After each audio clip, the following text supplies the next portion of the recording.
معايا افرجكم على اجمل فندق لشهر العسل بس هنا في الغردقه.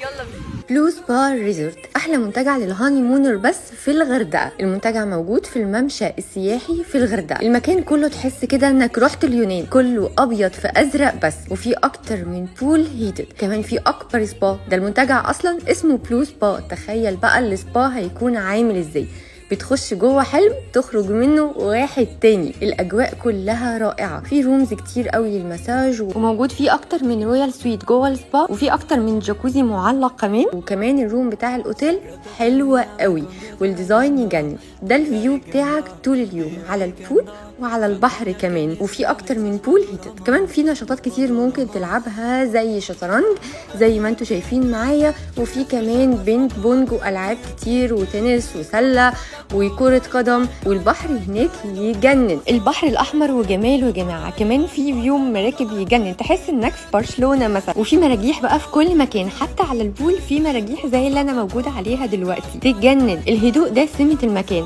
المكان كله كابلز بس يا جماعة لشهر العسل، وفي أكتر من مطعم هناك، والمطاعم تجنن والأكل كمان يجنن. قولوا لي رأيكم في التعليقات، وحابين تعرفوا إيه أكتر عن المكان.